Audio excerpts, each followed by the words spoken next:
Howdy, everybody. It's story time, the next edition. This is another story way back yonder way. Back way in the 80s.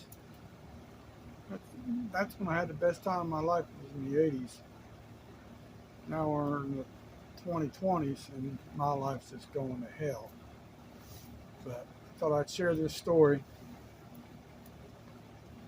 I told you all before that I used to dispatch for the Delaware State Police.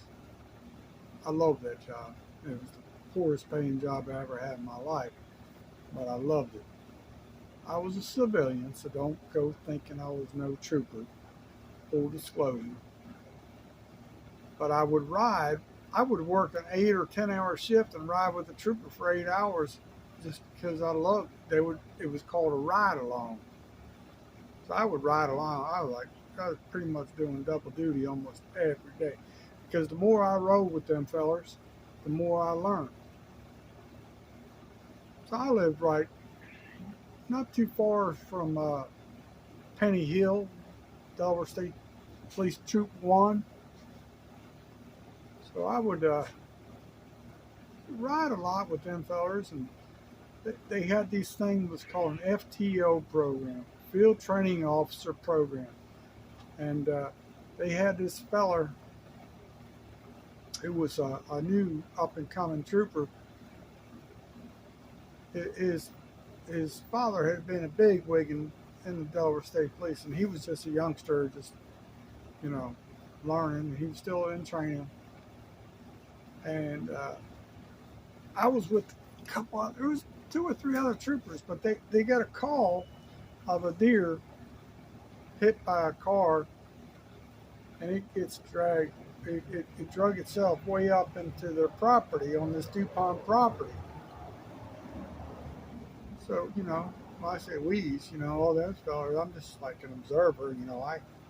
I have no authority for anything, but they get they get up there and they find this deer, two broken legs, laying up against the barn that needs to be put down. It was late at night. It was probably like, I want to say 11, 12 o'clock at night. I don't remember exactly, but I know it was very dark. So they're all looking at each other. So they nominate the rookie trooper. You're going to have to dispatch this deer. So I was kind of off to the side. Now the deer is on the side of the barn, and and I don't even know how to do this correctly, but I was on the front side of the barn, and I happened to like kind of walk out of the way. I didn't want to get hit by any like ricochet or gunfire or anything, and I noticed the barn doors were open. And mind you, like some of these DuPont folks, they do some strange things. So I had to look in the barn, and there was this dusty old coffin there, right? So I like coffin, like I don't, and then like suit the order type deal, like don't you like only buy a coffin when someone's about to be dropped, or so I kind of looked at that and like they were all doing their thing, and the feller Dan, I won't mention his last name, but he got up the courage and he did what he had to do with his thing, and to the deer. So there was a unit they would call out, more like county. I forget who came out that night, county police, state police, whatever it was. But it was they were just, if you got out there in time and the deer was fresh and not spoiled, they could recover it. So everything was good. So about a week later, I'm out there after my last 311 shift, and I'm having some cocktails with some of my coworkers. And I said, "Hey, man," I said, I told them the story already. I said, why don't we? This was totally illegal what we did. I'm full disclosure right here, so I'm sure statute of limitations probably expired by now, but it's full disclosure right now. So I said, "Hey, we had quite a few cocktails in us, and probably more than we should have, you know."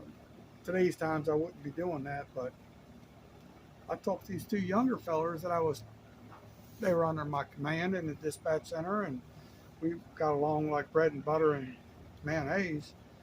So I just says, hey, why don't we go take a wander up to that DuPont estate? And I'm telling you, you guys got to see this. I said, who the hell orders an extra coffee? So we take it right up there. It was like real late at night. I mean, like at this time, it was probably like 1 o'clock. And we were just like meandering, like trying to be stealth like ninjas and stuff.